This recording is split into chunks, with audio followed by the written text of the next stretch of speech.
Olá, boa tarde a todos, sejam bem-vindos aqui na CEPAL, Sociedade Espírita Paz, Amor e Luz, que sente-se honrada em recebê-los. Passaremos aproximadamente 1 hora juntos à luz da nossa doutrina, a doutrina espírita. Pedimos por gentileza que desliguem os celulares ou deixem no modo silencioso. Obrigada. A nossa expositora da tarde e noite já se encontra aqui. É a nossa irmã espírita Adriane Viola Bacarim, que está vinculada à CEPAL e à URI 10ª Região, e que abordará temas importantíssimos para nós. Ciúme, o espírito imaturo, vitimado por desvios de comportamento em existências transatas, renasce assinalando o sistema emocional com as marcas infelizes disso resultante. Primeira parte, psicogênese do ciúme, o egotismo exagerado, que somente pode ser superado mediante o trabalho de autodisciplina e de entrega pessoal. Temos um lembrete para a tarde de hoje, seminário sobre o atendimento fraterno, que será neste domingo aqui na CEPAL, das 9 ao meio-dia e das 14 às 17 horas, com o coordenador André Antunes Moreira. Seminário sobre o atendimento fraterno. A mensagem de hoje vem do livro O Consolador, pela psicografia de Chico Xavier e pelo Espírito Emmanuel. E a questão 183 diz assim: como se interpreta o ciúme no plano espiritual? E a resposta vem: o ciúme, propriamente considerado nas suas expressões de escândalo e de violência, é um indício de atraso moral ou de estacionamento no egotismo, dolorosa situação que o homem somente vencerá a golpes de muito esforço, na oração e na vigilância, de modo a enriquecer o seu íntimo com a luz do amor universal, começando pela piedade, para com todos os que sofrem e erram, guardando também a disposição sadia para a cooperação na elevação de cada um. Só a compreensão da vida, colocando-nos na situação de quem errou ou de quem sofre, a fim de iluminarmos o raciocínio para análise serena dos acontecimentos, poderá aniquilar o ciúme do coração, de modo a cerrar-se a porta do perigo, pela qual toda alma pode atirar-se a terríveis tentações com largos reflexos nos dias do futuro. E uma colocação: dentro da codificação da doutrina espírita, sabemos que reconhece-se o verdadeiro espírita pela sua transformação moral e pelos esforços que faz para domar as suas más inclinações. Quem diz é Allan Kardec. Eis aí o processo de transformação moral a que nos devemos propor sempre e constantemente. E uma coisa é certa: ainda temos muito o que aprender sobre nós mesmos, a fim de podermos superar nosso próprio atraso moral, superar nosso estacionamento no egotismo. E com muito carinho, muita determinação, a nossa Adriane irá discorrer sobre esse assunto que é tão importante para nós.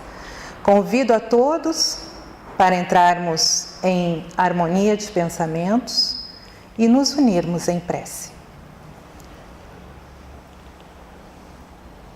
Pai da vida, Pai amado, Jesus nosso Mestre, benfeitores queridos, agradecemos por estarmos aqui nesta tarde e noite, querendo que o nosso coração saia mais leve. Entendemos que devemos nos respeitarmos para respeitarmos os outros, pois somos espíritos imortais e queremos a nossa elevação espiritual hoje mesmo. Ilumina, Pai, Adriane na sua exposição, para que suas mensagens penetrem verdadeiramente em nós, a fim de sairmos encorajados, felizes e com muita fé no caminho da luz. Que assim seja, Senhor. Com votos de muita paz, muita alegria no coração, vamos receber então a expositora Adriane Viola Bacarin. Queridos amigos, excelente tarde a todos. É com profunda gratidão que nós aqui estamos hoje representando e tentando fazer parte da melhor forma possível desse projeto lindíssimo que está sendo feito através das mensagens que Joana de Ângeles nos propõe no livro Conflitos Existenciais, sendo que cada tema trará 3 expositores para fazer abordagens de formas diferentes. Então isso é muito acertado, esse projeto, e esperamos hoje contribuir da melhor forma possível. Com relação ao ciúme, nós identificamos muitas questões e muitas vezes, por questões de nossa própria história e por aquilo que nós temos de aprendizado na nossa vivência, nós sempre temos uma ideia no que se refere ao ciúme, naquela relação ligada homem-mulher e que sempre tem a ver com os relacionamentos amorosos. No entanto, quando nós nos debruçamos no assunto, nós conseguimos fazer uma percepção muito além disso. E notamos que o ciúme, ele está atrelado a várias questões. E por vezes, não poucas vezes, ele é muito ligado à questão da inveja, quando se refere às questões materiais também.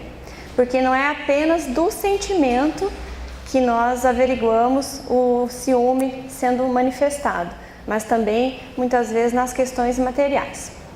Pois bem, partindo desse ponto de vista, nós abordaremos 2 aspectos da questão do ciúme e aos poucos os irmãos vão conseguir identificar, porque vai ficando claro e nós vamos fazer as explicações. Para iniciar, trouxemos aqui uma figura, um quadrinho, que entendi que para a gente fazer essa análise ele é incrível. A pergunta do menino: eu não entendo por que você fica assim. Ah, você não entende porque não é você que está sentindo.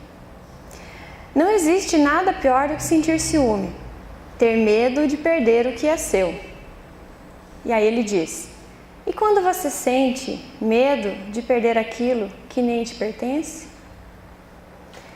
Então olha como que é. Quando a pessoa sente ciúme, ela sente nela essa sensação terrível que é o ciúme.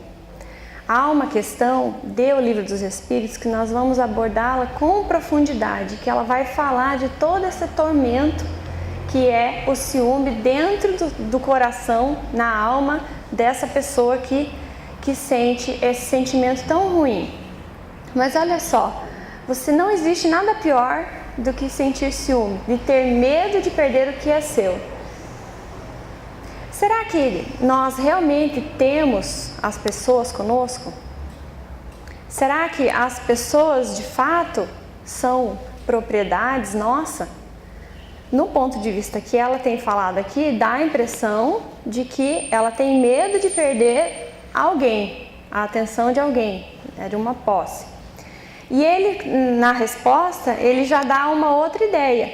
E quando você sente medo de perder aquilo que nem te pertence? Então, em verdade, nós não temos o pertencimento das pessoas. Nós convivemos com as pessoas. Essa é a maior dificuldade que o ciumento tem de compreender, porque muitas vezes ele acha que ele é proprietário daquela determinada pessoa a qual ele sente ciúme, a qual ele quer afeição para si de uma forma única. Ele não quer dividir a atenção daquela pessoa com mais ninguém. E o Ney Pietro Pérez, em seu livro que fala dessas questões, dessa melhoria interior, ele comenta que as pessoas ciumentas que estão nesse estágio, elas estão ainda naquele amor primitivo, naquele amor possessivo e condicional. Porque o amor incondicional, que é aquele ao qual nós um dia alcançaremos, ele não faz restrições. Ele sabe que o amor ele deve interagir com todas as pessoas e não com determinadas pessoas restritamente. Continuemos então. Tiramos de um dicionário uma definição do que seria o ciúme. Tem várias definições, mas entendemos que essa foi a que mais se enquadrou com o nosso assunto. O ciúme é o estado emocional complexo que envolve um sentimento penoso provocado em relação a uma pessoa de que se pretende o amor exclusivo. Receio de que o ente amado dedique o seu afeto a outrem. O medo de perder alguma coisa. Insegurança. Então, quando nós achamos que nós temos propriedade ou domínio sobre alguém, exercemos esse movimento de ciúme quando nós temos medo, receio, insegurança de perder esse afeto. Então, muito mais do que a relacionamento interpessoal, se trata do relacionamento da pessoa ciumenta com ela mesma. Ela traz uma conotação muito mais de insegurança, da falta de confiança em si próprio, da falta de conhecimento de si próprio, das suas capacidades, daquilo que ela tem de bom dentro dela, do que com relação àquela pessoa propriamente dita. Mas como eu tinha dito que nós iríamos tratar de uma questão que está no Livro dos Espíritos, nós vamos ver outros pontos do ciúme e vamos ficar surpresos o que o nosso codificador nos traz. A questão é a 933. Vejamos a pergunta que Kardec faz aos benfeitores. Assim como, quase sempre, é o homem causador de seus sofrimentos materiais, também o será de seus sofrimentos morais? Junto com uma pergunta, Kardec faz uma afirmativa. Olha que interessante.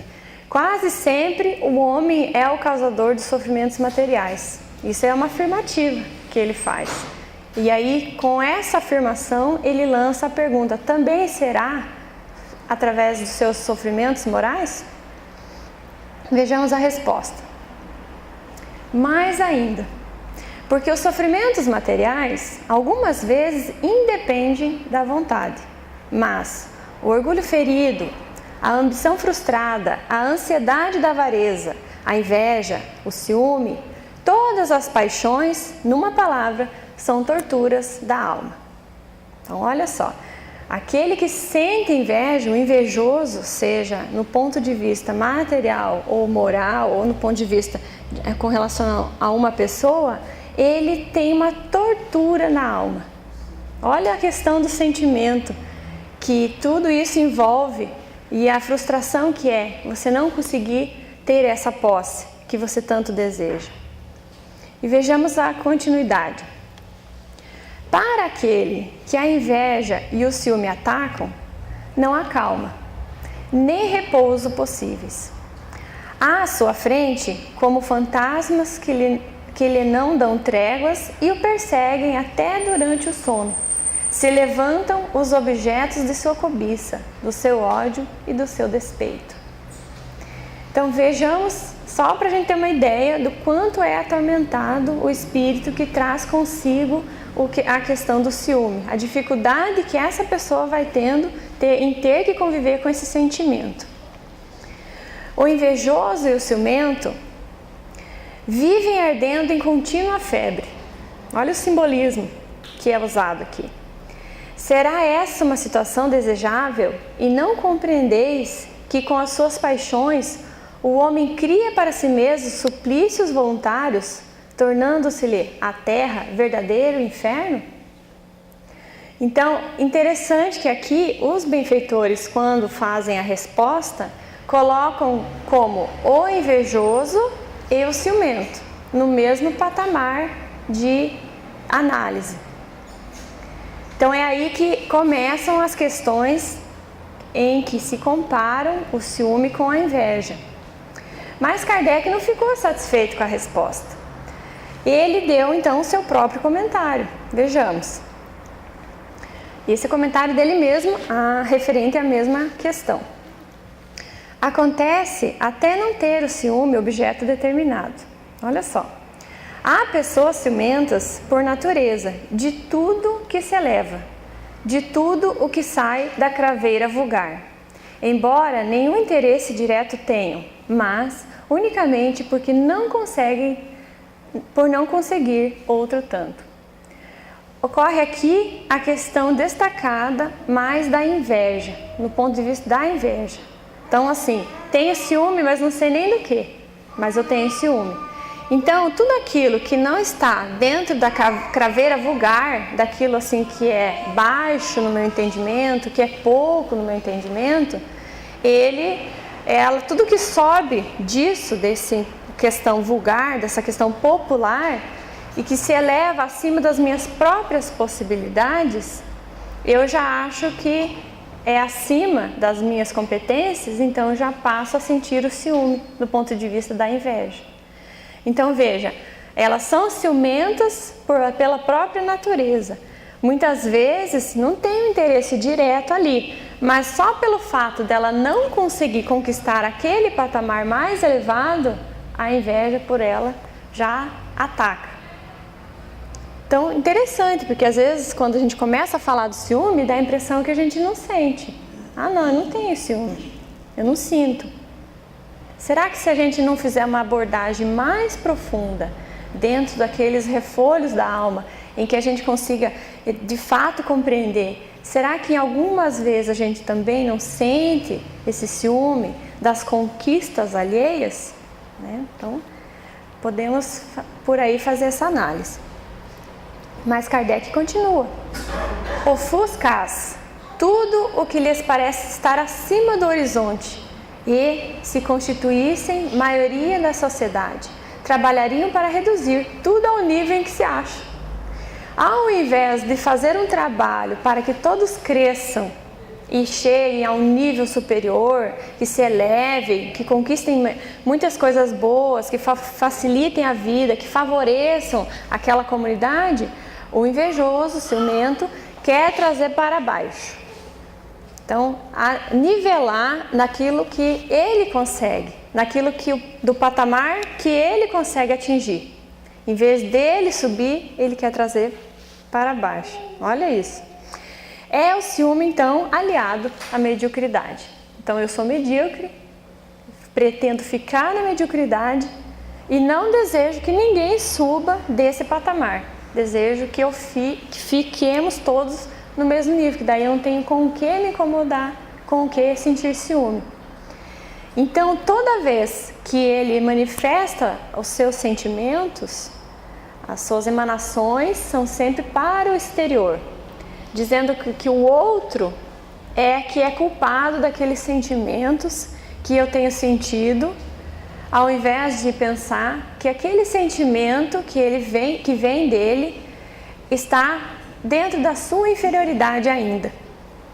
Então é o que ele falou lá atrás, né? Muitas vezes não percebe que aquilo está na alma da pessoa, que é um problema que ela precisa sanar, trabalhar, muitas vezes trazendo para ela todo esse inferno astral que ela está criando por sua própria vontade, infelizmente. E Kardec continua: de ordinário, ou seja, quase sempre, o homem só é infeliz pela importância que liga às coisas desse mundo. Então, toda vez que nós ficamos ligados às conquistas dos outros para que nós a rebaixemos e fiquemos nesse estágio de mediocridade, nós não estamos fazendo o exercício do auto-amor e o exercício do amor ao outro. Porque amar a si próprio e amar ao outro é desejar que aquele cresça e que a gente também exercite esse movimento de crescimento. Então, ele vai contrário à lei divina, criada por Deus e, portanto, perfeita, que o Espiritismo vem nos explicar como que nós agimos. Então, toda vez que nós nos afastamos das leis de Deus, nós nos ligamos às leis do mundo e, por essa razão, nós nos infelicitamos. É uma lógica proporcionalmente direta. E Kardec faz mais um comentário. Se se colocar fora do círculo acanhado da vida material, se elevar seus pensamentos para o infinito, que é o seu destino, mesquinhas e pueris lhe parecerão as vicissitudes da humanidade, como são as tristezas da criança que se aflige pela perda de um brinquedo que resumia a sua felicidade suprema. Que incrível essa analogia que o benfeitor que o nosso codificador faz, comparando-nos a crianças espirituais. Que muitas vezes nós ficamos presos a sentimentos pueris e mesquinhos. E por essa razão nós não conseguimos vislumbrar as questões do céu. Ficamos focados nas questões materiais, nas questões da terra e muito ainda presos no nosso atraso moral. Então veja, quando nós nos libertamos disso, vamos perceber que aquele apego e que nós dávamos tanta importância e que para nós era tão valioso, nada mais era do que uma muleta, do que um subterfúgio, do que uma maneira da gente sair daquele processo de crescimento natural. Então, daí ele nos compara com crianças espirituais que ainda somos. Aquele que só vê felicidade na satisfação do orgulho e dos apetites grosseiros é infeliz, desde que não nos pode satisfazer. Ao passo que aquele que nada pede ao supérfluo é feliz com o que os outros consideram calamidades. Muitas vezes o que o outro pode achar que é algo terrível, quando você está focado nas questões da espiritualidade, aquilo que te acontece e que pode, aos olhos dos outros, ser uma calamidade, para você não é. O que vai ser para você? Uma maneira, uma escada para a sua subida. É uma oportunidade e não uma calamidade. Um pouco diferente, né? É uma forma de ver as coisas. Referimos-nos ao homem civilizado. Aí ele faz uma comparação aos tipos de homens que se encontram na Terra. Porquanto o selvagem, sendo mais limitado às suas necessidades, não tem os mesmos motivos de cobiça e de angústias. Então, se ele é civilizado, ele começa a ter outras aptidões, outras vontades. Diversa é a sua maneira de ver as coisas. Como civilizado, o homem raciocina sobre a sua infelicidade e a analisa. Por isso é que esta o fere. Aquele que é selvagem não presta atenção a certas coisas. Veja que o codificador está abordando as questões materiais junto disso tudo. Então é o ciúme também das conquistas materiais. Então se eu sou, quanto mais civilizado, muitas vezes eu tenho mais desejos de estar mais civilizado ainda. Mas em que ponto de vista essa civilização está se falando? Será que seria uma civilização moral ou apenas uma civilização de aparência, de ter coisas, das posses, né? Então, quando ele não é tão civilizado assim, é mais selvagem, ele não percebe essas mudanças. Então, para ele, muitas vezes aquilo não interfere. Então, quem erra mais nessa somatória? Mas também lhe é facultado raciocinar sobre os meios de obter consolação inanalisáveis. Quem que ele está falando? Do civilizado. Ao mesmo tempo que ele tem mais acesso, ele também tem o acesso de obter consolação e de analisar tudo aquilo que está acontecendo com ele. E essa consolação ele a encontra no sentimento cristão, que ele dá a esperança de melhor futuro, e no espiritismo, que ele dá a certeza desse futuro. Então tá aí. Essa é a resposta que Kardec veio só acrescentar com a sua sabedoria tudo aquilo que muitas vezes a gente deixa de lado pelos nossos próprios hábitos. A gente tem um hábito muitas vezes enraizado em nós e a gente tem dificuldade de sair dele.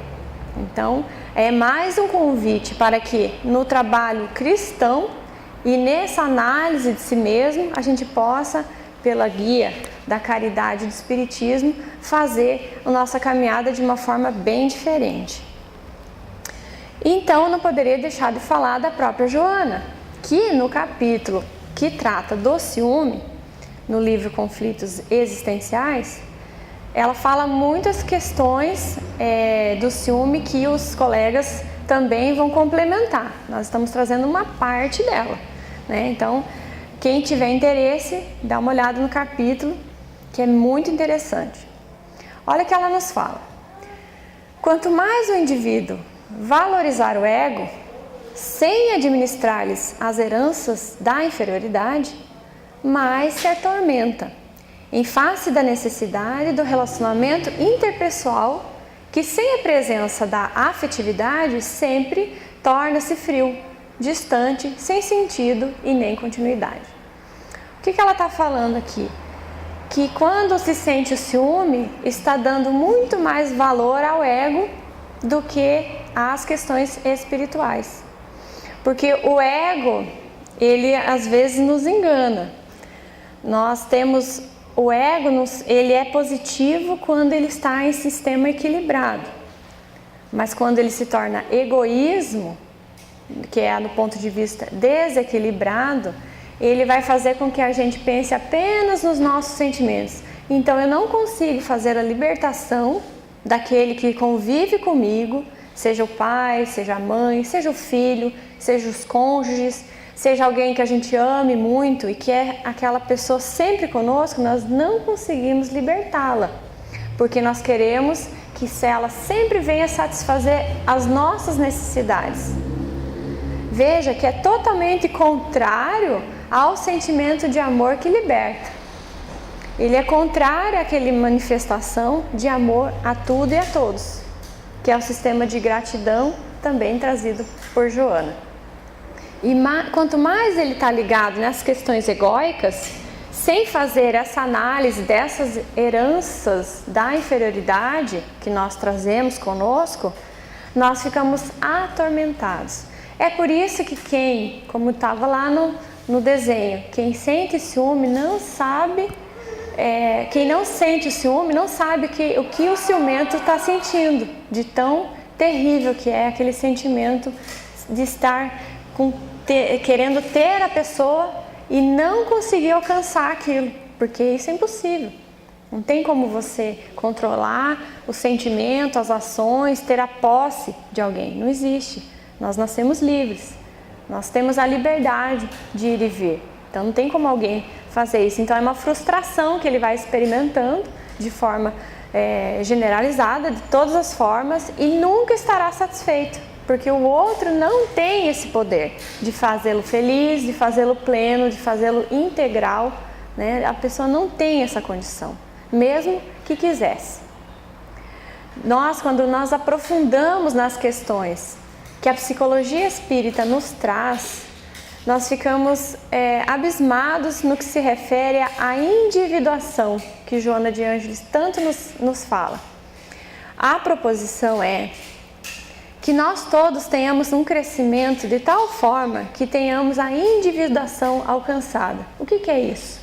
É esse poder de se autossatisfazer, essa condição de eu ser tão pleno comigo mesmo, de estar resolvido de tal maneira intimamente, que eu consigo conviver com as demais pessoas de uma forma completa, colocando todo esse amor, exteriorizando o sentimento de uma forma linda, plena, sem nenhum tipo de rompimento, sem nenhum tipo de brecha ou nenhum tipo de interesse subalterno que não seja o do amor ao outro também.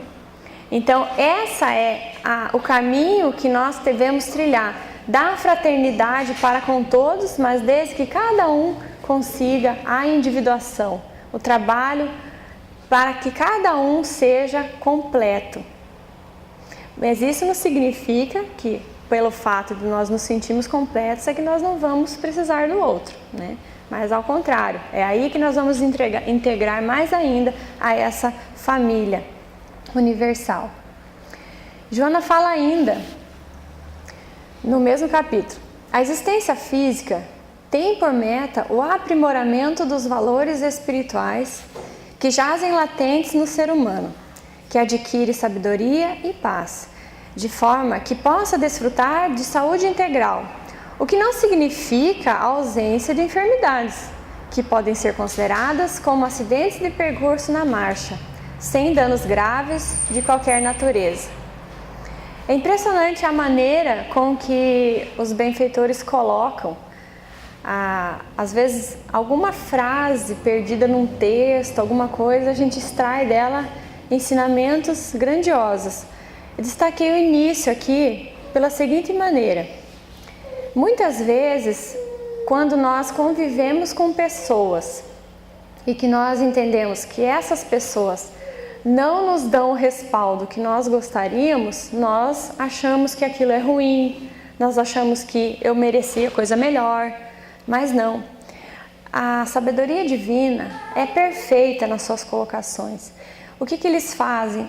Organizam de tal maneira que a gente vai de fato conviver com pessoas que provoquem em nós aquele sentimento de tristeza, de abandono, né? Naquele sentimento que a gente acha que está abandonado, daquele sentimento de desamor, aquele sentimento de rejeição. Para quê? Para que a gente comece a trabalhar dentro de nós esse sentimento de individuação que todos nós temos que buscar, da autoiluminação interior. Então a maneira com que a vida organiza é perfeita. Faz com que a gente conviva com pessoas diferentes de nós justamente para que provoque em nós esse desejo de mudança interior. Então não é à toa que muitas vezes dentro do nosso convívio nós temos pessoas que instigam em nós esse sentimento. Não é para que a gente fique irritado, para que a gente faça coisas erradas. Não necessariamente. Muitas vezes a gente faz isso porque a gente quer, porque é opção nossa. É o livre-arbítrio agindo. Mas para que a gente desperte a necessidade da mudança. Então toda vez que nós temos algo que esteja nos incomodando, alguma coisa que esteja nos prejudicando, fazendo aquele inferno interior, a gente tem que se perguntar: por que é que eu estou me sentindo assim? O que o outro tem que provoque em mim esse sentimento e que talvez eu também tenha muitas coisas para mudar? Então, toda vez que a gente encontrar pessoas que a gente precise conviver e que despertem em nós o ciúme, nós temos que nos autoavaliar. Então, a proposição é o quê? Toda vez, em qualquer tipo de relacionamento, que nós façamos o olhar para dentro. Sempre assim. Vamos nos relacionar com pessoas no trabalho, se aquilo nos incomoda por alguma razão, olhemos para dentro.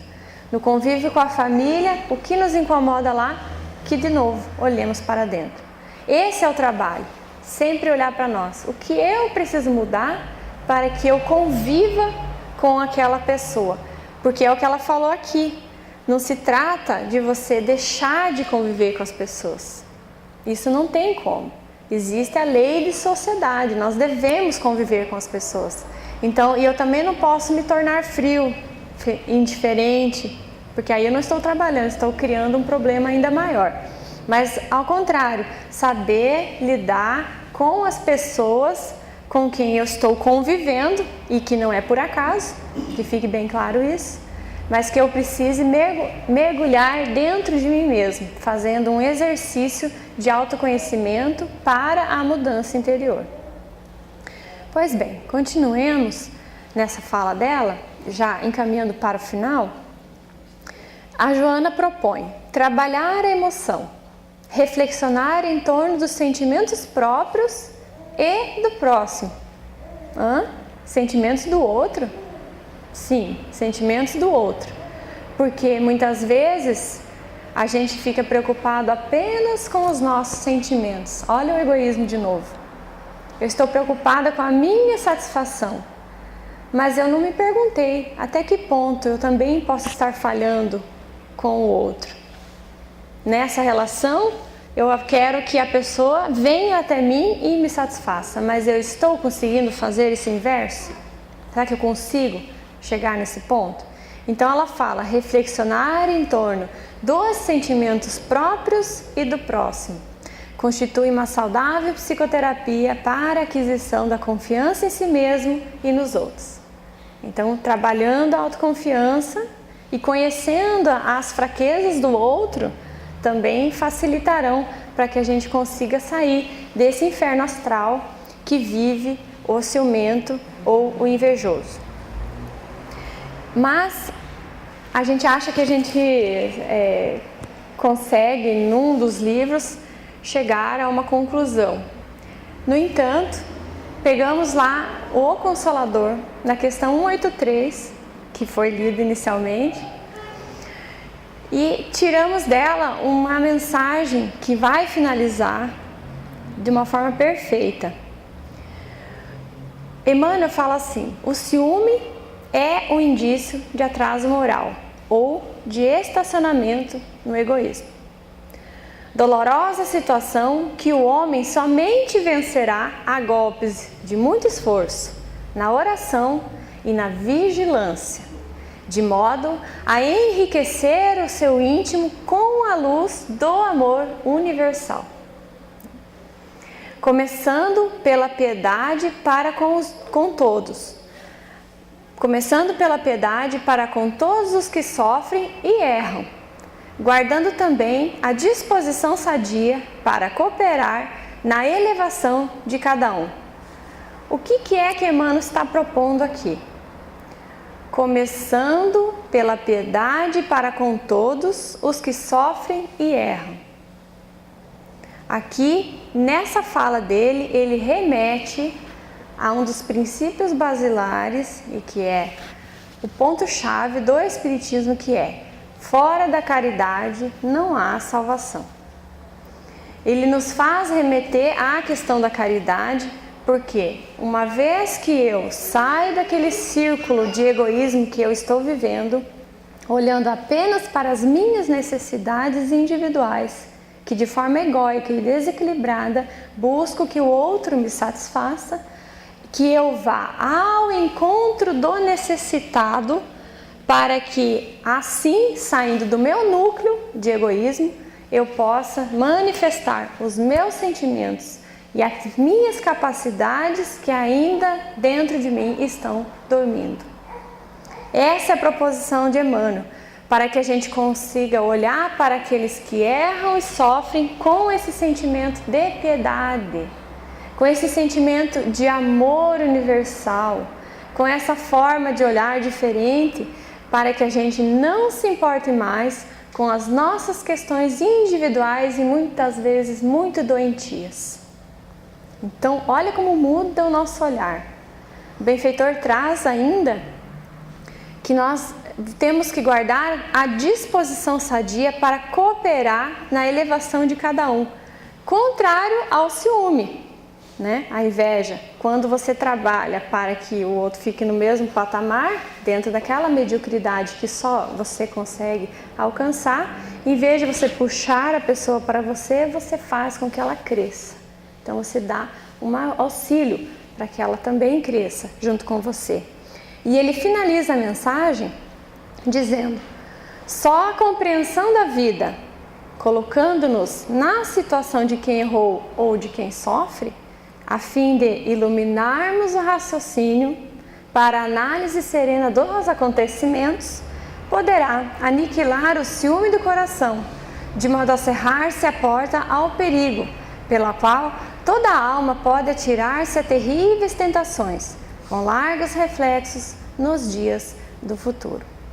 Então, qual que é a projeção que nós devemos fazer para nos libertar do ponto do ciúme?